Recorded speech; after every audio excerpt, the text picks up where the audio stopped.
1장 3절로 14절까지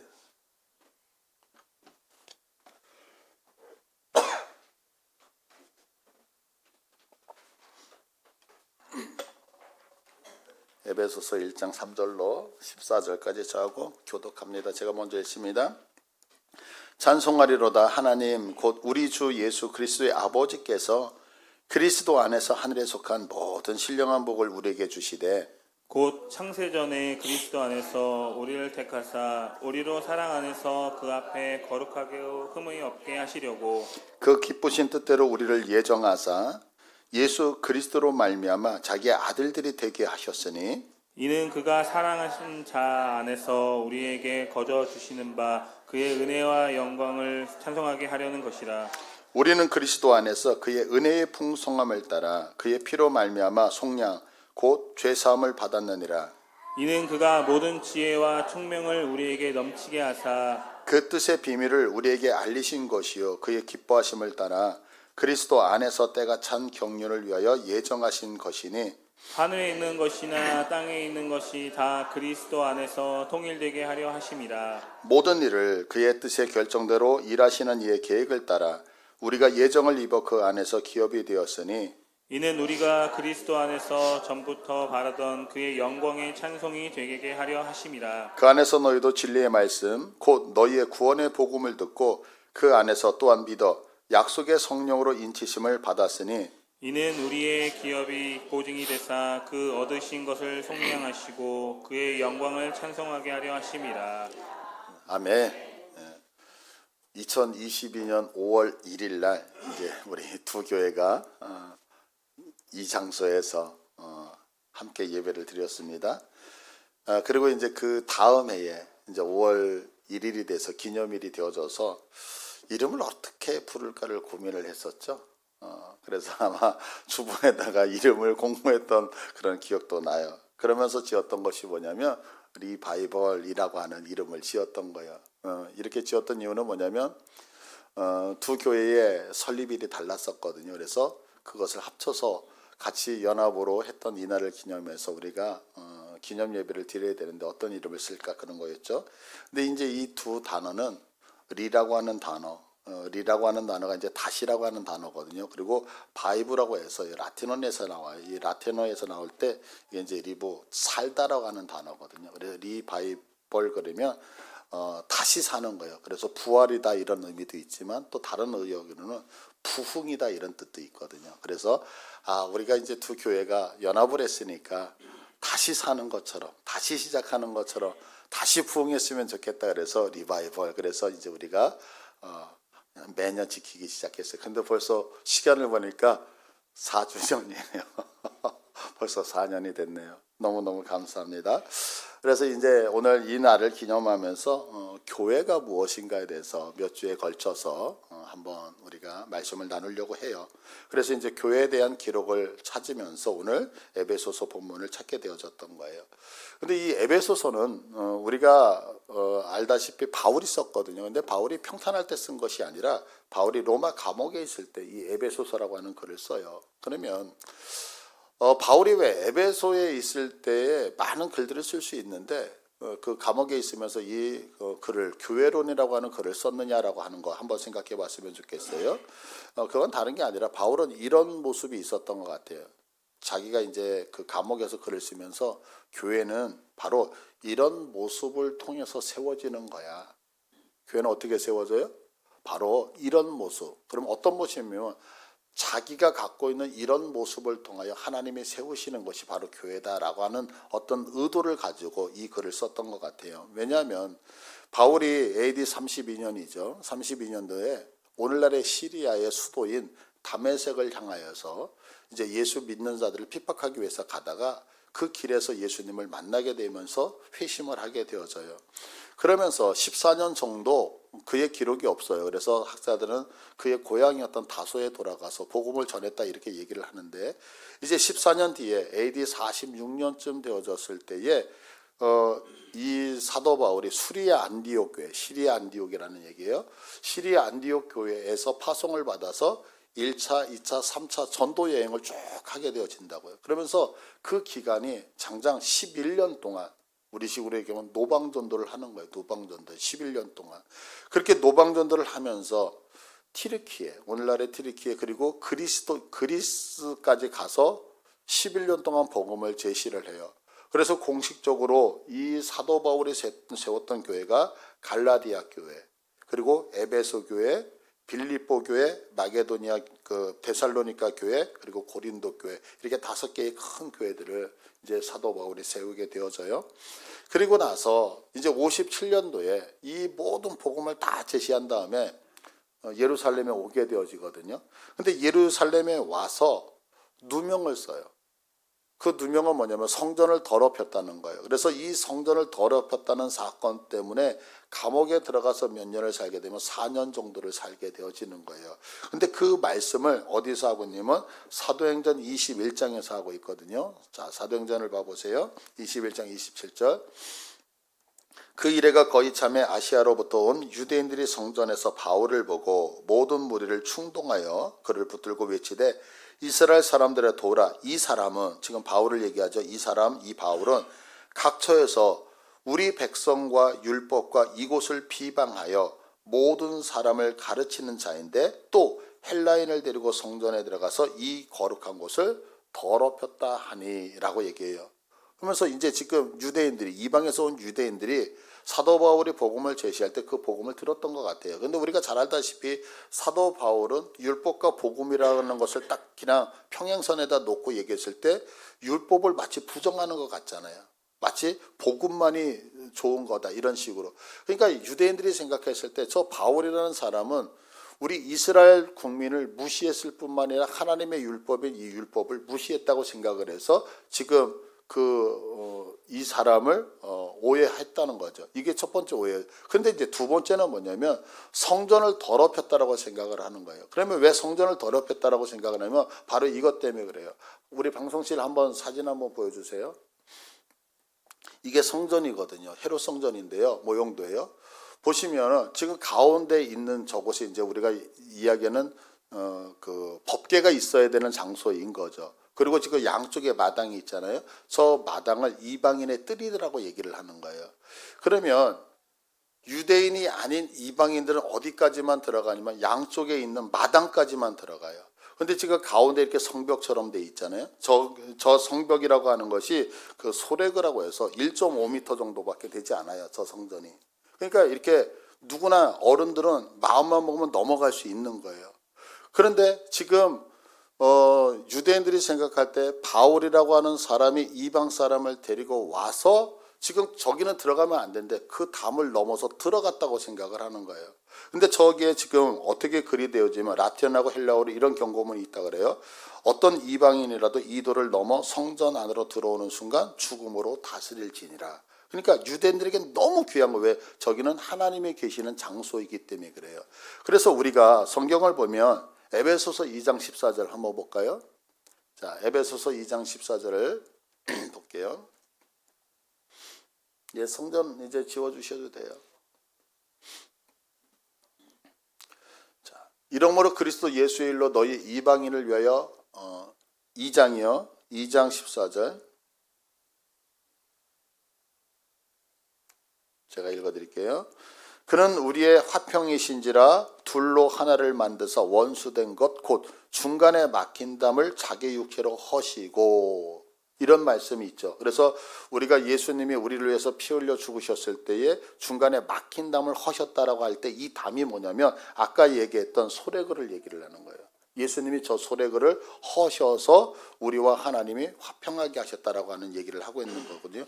근데 지금 이스라엘 백성들이 생각할 때, 지금 유대인들이 생각할 때 바울이 이방 사람들을 데리고 저기에 왔다라고 생각을 했던 거예요. 그래서 21장 29절이 이렇게 표현하고 있다고 이거를요. 보시면 이는 그들이 전에 에베소 사람 드로비모가 바울과 함께 시내에 있음을 보고 바울이 그를 성전에 데리고 들어간 줄로 생각함이러라. 그러니까 지금 바울은 데리고 들어갔어요? 안 데리고 들어갔어요?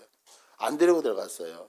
그런데 유대인들이 생각했을 때에 지금 에베소 사람 드로피모하고 함께 늘 있는 것을 보면서 바울이 성전에 들어갔다 그러니까 들어가면 안 되는 그 자리까지 저 헬라 사람을 데리고 들어갔다고 생각을 했던 거예요. 그래서 유대인들이 폭동이 일어난다고요. 그래서 그 거반 죽을 때까지 사도 바울을 때리게 되어지고, 그리고 이 사건 때문에 사도 바울이 감옥에 갇히게 되어지고 4년간 감옥 안에 가다가 결국에는 어디까지 압송되면 로마까지 압송이 되어지는 거예요. 감옥까지요. 그런데 이 로마에서 감옥에 들어가서 있을 때 한번 생각해 보세요. 바울은 지금 잘못한 거 있나요? 없나요? 없잖아요. 근데 억울하게 지금 잡혀 들어간 거예요. 왜냐하면 저 에베소 사람 트로피모를 데리고 들어갔다라고 하는 거. 그러면 바울의 입장에서는 나 너무 억울해라고 얘기할 수 있잖아요. 또한 지금 4년이라는 기간이 결코 짧은 시간이 아니잖아요. 그러면 그 바울의 입장에서 에베소라는 사람의 이름이라든가 에베소 지역의 이름을 들으면은 기분이 좋을까요? 나쁠까요? 나쁠 거예요. 왜? 마음이 상해 있으니까요. 그런데 지금 로마 감옥에 있을 때에 에베소에서 소식이 들려오는 거예요. 그 소식이 뭐냐면 지금 에베소 교회에 큰 어려움이 생겼다는 거예요. 그러면서 세 가지의 문제점을 얘기하는데, 첫 번째는 뭐냐면 유대인들과 이방인 사이, 그리스도인 사이에서 갈등이 생겼다는 소식이 로마 감옥에 있는 바울에게 들려오기 시작을 해요. 두 번째는 뭐냐면 이 당시는 영지주의가 되게 많았거든요. 쉽게 얘기해서 우리의 영은 존귀한 거예요. 이 영은 구원을 받아요. 그러니까 이 몸은 필요가 없어. 그러니까 이거는 죽으면이나 썩어서 없어지니까 우리 몸이라고 하는 육체는 함부로 다루어도 된다라고 하는 이 영주의가 되게 많았던 거예요. 그래서 우리가 잘 알다시피 이 몸을 함부로 다루니까 두 가지로 나오는 거예요. 하나는 내가 하고 싶은 대로 그냥 쾌락주의로 가는 거. 이 별 볼 일 없는 걸 따라가면 돼? 안 돼. 그래서 금욕주의로 가는 거. 이것이 그 당시에 가장 큰 문제였거든요. 근데 이런 영지주의나 이런 이단들이 들어와서 교회를 어지럽게 하니까 그 에베소 교회도 그 문제 때문에 교회가 어지러워졌다는 소식이 들려오기 시작해요. 또 한 가지는 뭐냐면 성도라고 부름을 받는 하나님의 백성들이 옛날 구습을 없애지를 못하는 거예요. 우리들도 그렇잖아요. 우리도 예전에 지금 예수를 믿지만 예전에 지었던 죄들을 그대로 답습을 하면서 여전히 죄를 짓는 경우가 많잖아요. 그와 같이 에베소 교회도 그랬던 거죠. 그러다 보니까 이 세 가지, 유대인과 이방인들의 갈등의 문제라든가 또 하나 이단의 문제라든가 그리고 옛날 습성이 그대로 남아있는 문제들 때문에 교회가 어지럽게 되어진 거예요. 그래서 사도 바울에게 이 소식이 들려오니까 사도 바울이 이 소식을 들으면서 지금 편지를 쓰게 되어지는 거예요. 자, 그런데 조금 전에 제가 말씀드렸잖아요. 사도 바울은 에베소 사람 드로피모의 그 오해로 인해서 감옥에 있으니까 에베소에 대해서 기쁜 마음이 있나요? 나쁜 마음이 있나요? 나쁜 마음이 있을 수밖에 없어요. 그럼에도 불구하고 사도 바울은 편지를 써요. 근데 편지를 쓸 때에 그 사도 바울의 마음이 느껴지는 성경 본문이 어디냐면 에베소서 3장 1절이에요. 자, 3장 1절을 보시면 우리 다 같이 읽게 시작. 이러므로 그리스도 예수의 일로 너희 이방인을 위하여 갇힌 자 된 나 바울이 말하거니와. 자, 이 본문을 보시면 그냥 읽으면 단순한 것 같아요. 그런데 조금 전에 얘기했죠. 사도 바울은 감옥에 갈 일이 있었어요? 없었어요? 없었죠. 그러면 이 본문이 이렇게 표현이 되죠. 이러므로 그리스도 예수의 일로 너희 이방인 때문에 갇혔다, 이렇게 얘기가 돼야 되잖아요. 왜? 너 때문에 내가 갇힌 거니까요. 그런데 지금 사도 바울은 너 때문에 내가 지금 감옥에 있다라고 얘기를 하는 것이 아니라 뭐라고 해요? 너희를 위하여, 이렇게 얘기를 하고 있어요. 그러면 너 때문에라고 하는 것은 네 잘못 때문에, 너 나쁜 사람이야, 이 감정이 있는 것인데 너를 위하여라고 하는 얘기는 그 감정이 있다 없다? 감정이 없어요. 감옥에 가면도.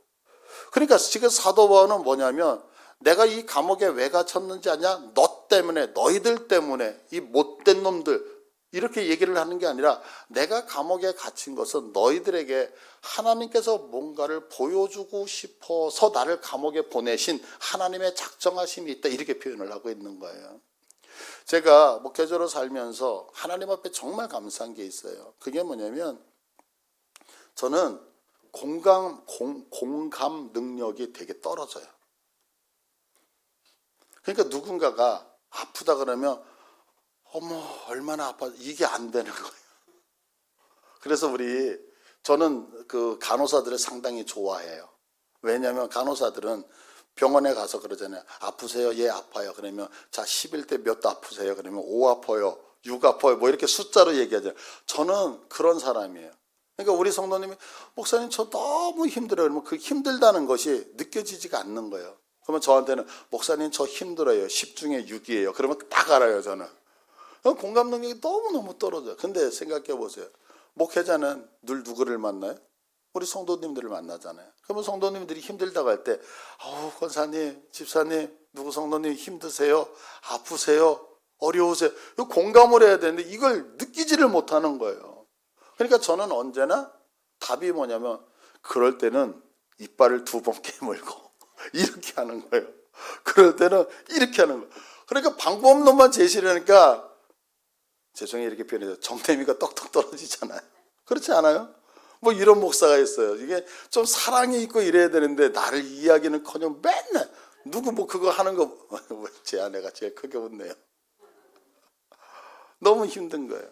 그런데 제가 이제 큰일이 있었잖아요. 전 이게 하나님 앞에 감사한 거예요.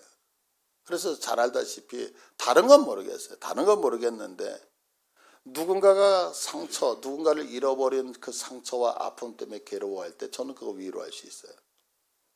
다른 건 위로를 못하는데 그거 하나는 위로할 수 있어요. 그런데 이게 큰 힘이었고 저에게는 능력이었던 거예요.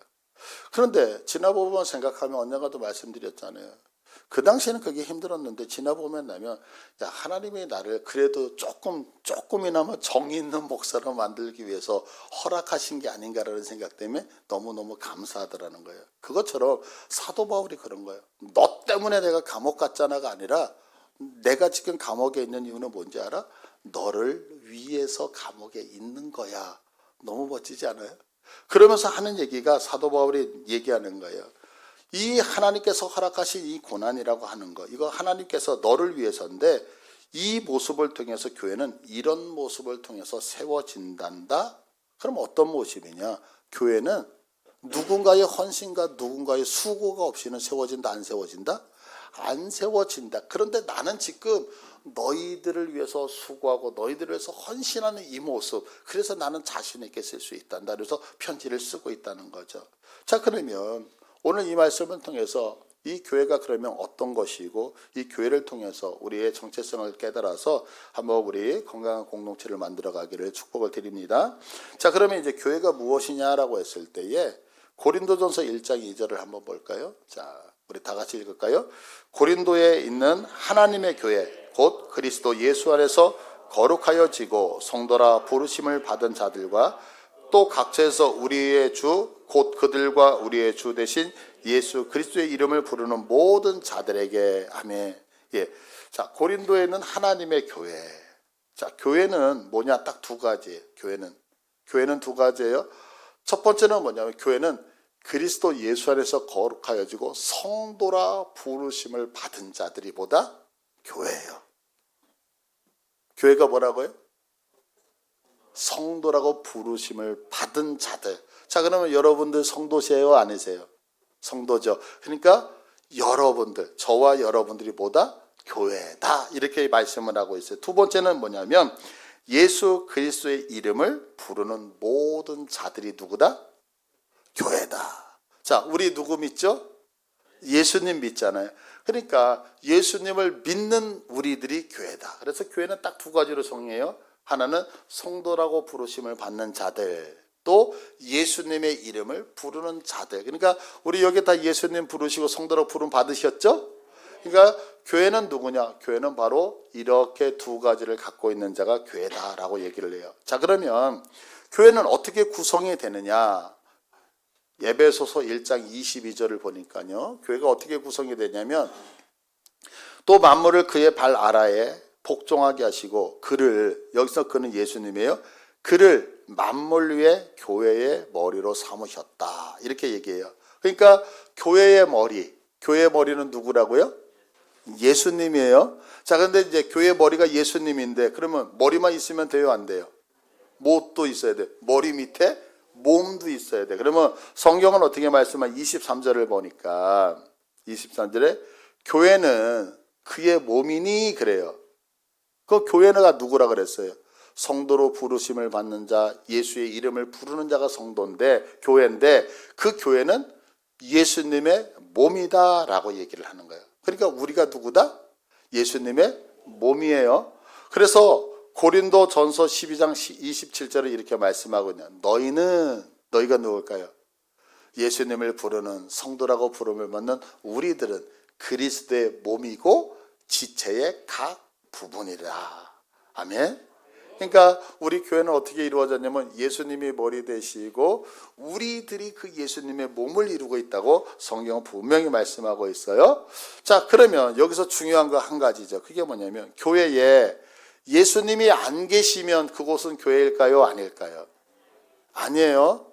그러면 두 번째, 교회에 우리 성도들이 없으면 그곳은 교회일까요? 아닐까요? 그것도 교회가 아니에요. 그러니까 교회는 반드시 머리 대신 누가 계셔야 돼요? 예수님이 있어야 되고, 교회는 성도라고 부름을 받고 예수님을 주님이라고 부르는 우리 성도들이 있어야지만 뭐가 된다? 교회가 되어지는 거예요. 그러니까 교회가 존재하겠으면 예수님도 있어야 되지만 누구도 있어야 된다? 나도 있어야 된다. 그러니까 지금 옆에 분이 안 계시면 우리 양해문 교회는 교회가 될까요? 안 될까요? 안 돼요. 그래서 옆에 분들이 너무너무 귀한 거예요. 그래서 자, 옆에 분들 보고 인사할게요. 당신이 계셔서 교회가 세워졌습니다.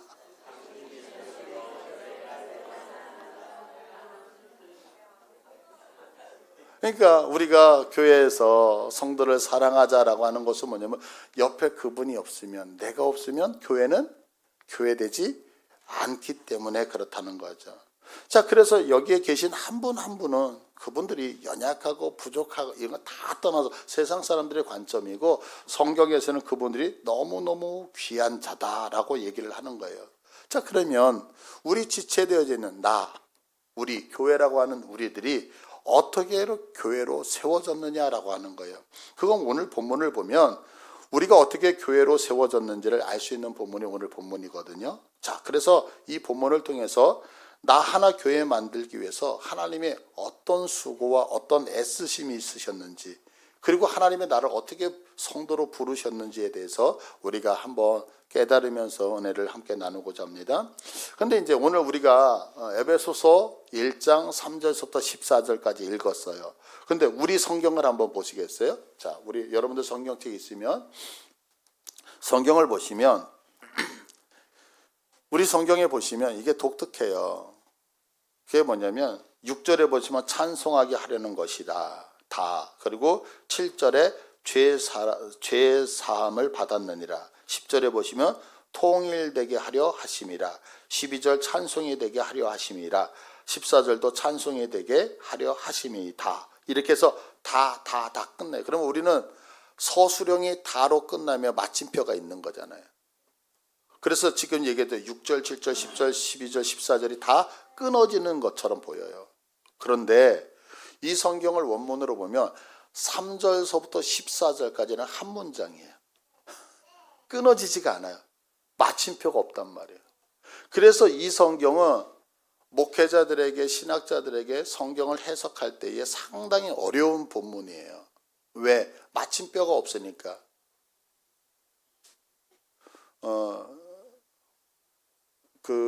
우리가 마침 띄어쓰기가 되게 중요하잖아요. 아버지 가방에 들어가시잖아요, 막. 그죠? 그것처럼 이 본문이 어디서 어떻게 끊느냐에 따라서 내용이 전체가 달라져요. 그래서 해석법이 달라요. 그래서 조금 어렵지만 이걸 두 가지를 여러분들한테 말씀을 드릴게요. 해석법을. 여러 가지가 있는데 두 가지를. 첫 번째 해석법은 뭐냐면 후렴구 해석이라고 하는 거예요. 후렴구. 그럼 후렴구 해석이 뭐냐면 우리가 찬송 1장 부르다가 후렴 나오고 2장 부르고 후렴 나오고 3장에 후렴 나오죠. 이것처럼 반복되는 걸 후렴이라고 하잖아요. 그것처럼 오늘 본문을 쭉 보다 보면 반복이 되어져요. 그럼 어디서 반복이 되면 자 6절을 한번 볼게요. 6절을 보시면 1장 6절 이는 그가 사랑하시는 자 안에서 우리에게 거저 주시는 바 그의 은혜의 영광을 찬송하게 하려는 것이다. 이 찬송하게 하려는 것이다. 이게 지금 후렴으로 나오는 거예요. 어디에 나오냐? 12절을 보시면 이는 우리가 그리스도 안에서 전부터 바라던 그의 영광의 찬송이 되게 하려 하심이다. 또 반복이 되죠? 또 어디서 반복이 되면 14절에서 찬송이 반복이 돼요. 그래서 이는 우리 기업의 보증이 되사 그 얻으신 것을 속량하시고 그의 영광을 찬송하게 하려 하심이다. 이렇게 되어져요. 그러니까 후렴구가 그의 영광을 찬송하게 한다는 거예요. 그러면 이 해석을 택할 때는 무엇이 강조되냐면 하나님이 어떤 일을 하셨어요. 하나님이 어떤 일을 하시고 그것에 대하여 영광을 찬송하게 하려 하십니다. 또 하나님이 어떤 일을 하시고 그 영광을 찬송하게 하려 하십니다. 또 어떤 일을 하시고 찬송하게 하려 하십니다. 이렇게 반복이 되는. 근데 이 해석법을 따르면 뭐가 강조돼요? 하나님이 하셨다. 너희들은 찬송을 해야 된다. 그러면 우리 쪽에서 하나님을 높여드리는 사명 쪽에다가 초점이 맞추어지죠. 맞죠? 그런데 두 번째 해석법은 삼위일체의 해석법이에요. 그러면 삼위일체의 해석법이라고 하는 것은 뭐냐면 성부 하나님은 이 일을 하셨어.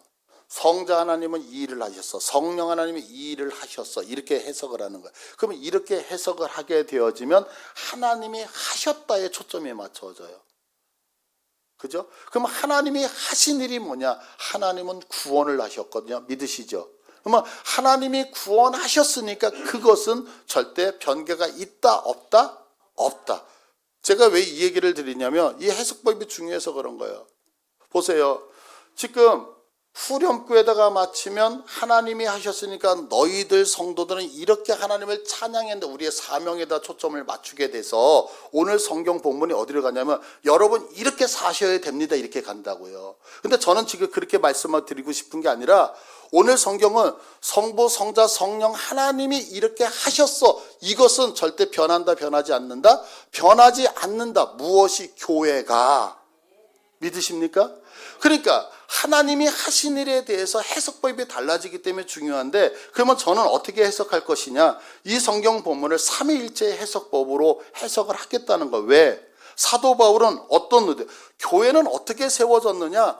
교회는 내가 너 때문이 아니라 너를 위하여 이렇게 쓰는 것처럼 교회는 하나님이 우리를 위하여 이렇게 하셨기 때문에 세워진 거야. 이것을 여러분들이 믿으시길 바라요. 그러니까 교회가 세워진 건 우연히 세워진 게 아님을 믿으셔야 돼요.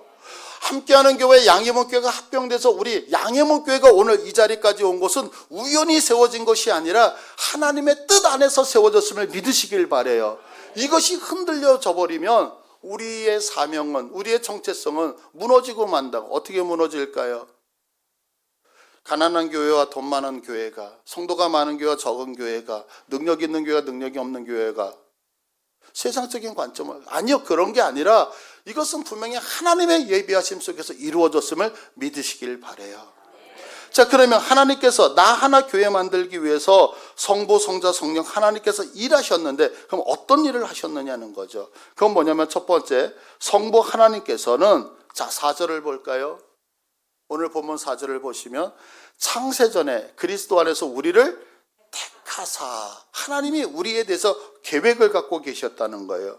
근데 그 계획이 언제? 우리가 이 땅에 존재했을 때 계획이 아니라 내가 이 땅에 존재하지 않았을 때 이미 창세 전에 우리에 대하여 계획하고 계셨다라고 말씀하고 있어요. 그러면 하나님은 우리를 교회 삼기 위해서 언제서부터? 창세 전서부터. 그런 얘기는 지금 여기에 앉아 계시는 한 분 한 분은 하나님이 우리 양해문 교회를 세우기 위해서 온 세상에 창조되기 그 이전에 이미 이 자리에 여러분이 계실 것이라고 믿고 예비하셨다는 사실을 여러분이 믿으시길 바라요. 그러니까 여러분들이 지금 오늘 이 자리에 누구에 의해서 왔던, 내가 끌려왔던, 어떻게 왔던, 여러분 우연일까요? 우연이 아닐까요? 우연이 아니라 하나님의 택하심 안에서 이 자리에 오신 것을 믿으시기를 바라요. 그러면 하나님이 왜 나를 택하셨을까요? 한 가지죠. 네가 아니면 나는 내 교회를 세우지 않겠다. 그러니까 여기 계시는 분들이 없으면 하나님의 교회는 세워진다, 안 세워진다? 안 세워진다는 거예요. 그래서 하나님이 태초에 나를 이 자리에 보내셔서 너를 통하여 내가 하나님의 교회, 양해문 교회를 세우시겠다. 아멘. 그러니까 여러분들 꼭 계셔야 돼요? 안 계셔도 돼요? 아유, 나는 나이 먹었으니까 없어도 되지. 돼요, 안 돼요? 아무 나는 믿음이 없으니까 그냥 대충 돼요, 안 돼요? 안 돼. 왜? 내가 없으면 뭐가 안 돼요? 하나님의 교회가 완성되지 않는 걸 믿으시길 바래요. 그래서 이걸 이루시기 위해서 창세 전에 하나님이 나를 택하여 지금 이 시간에 이 자리에 앉게 하셨다고요.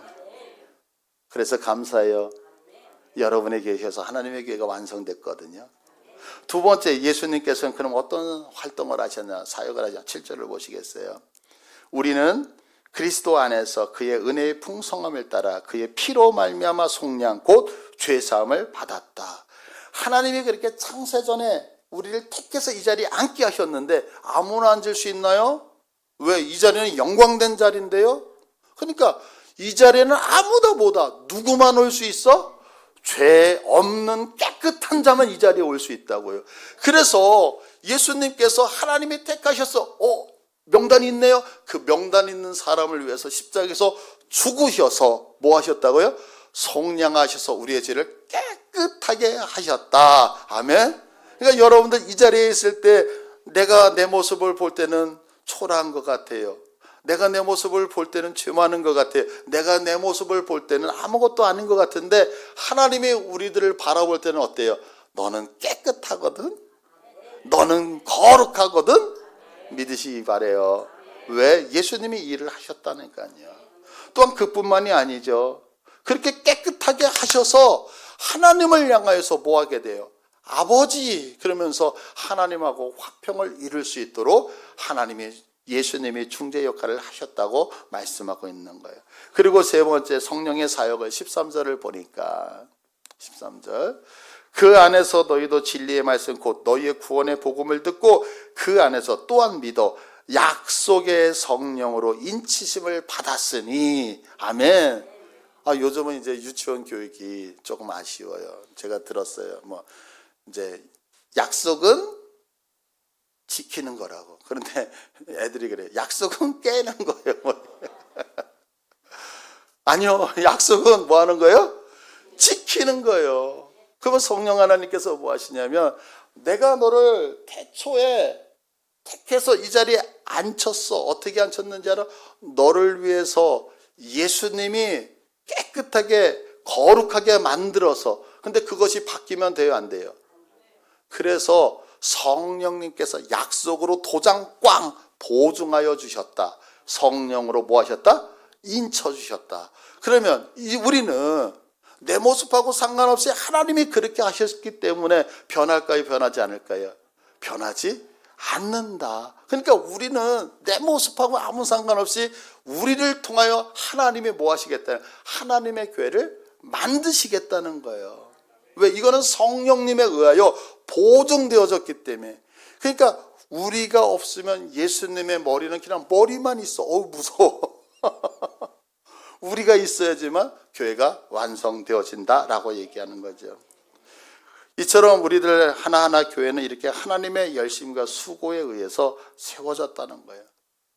때문에 우리 한 사람 한 사람은 하나님의 열심히 만들어낸 최고의 걸작품이죠. 그러니까 교회는 하나님의 가장 아름다운 작품인 거예요. 근데 여러분 아세요? 그 작품 중에 최고의 작품은 우리 양해문 교회라는 것을. 왜 그럴까요? 교회는 어떻게 만들어진다 그랬어요?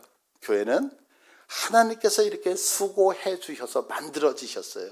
근데 우리 양해문 교회는 하나님이 세우신 두 교회가 합쳐져서 하나님의 열심도 있었지만 우리들의 수고, 우리들의 인내, 우리들의 결단과 순종이 있어서 오늘 이렇게 아름다운 교회를 만들었다는 거죠. 그러니까 우리 양해문 교회는 교회 중에 교회이고 작품 중에 작품인 걸 믿으시길 바라요. 이렇게 세워진 교회가 우리 양해문 교회라고요. 그렇다면 여러분 어느 장소 어느 곳에 있든지 우리 교회에 대한 자부심을 느끼세요.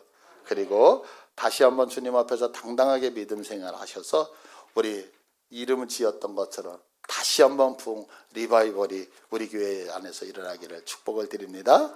예, 우리 다 같이 일어나셔서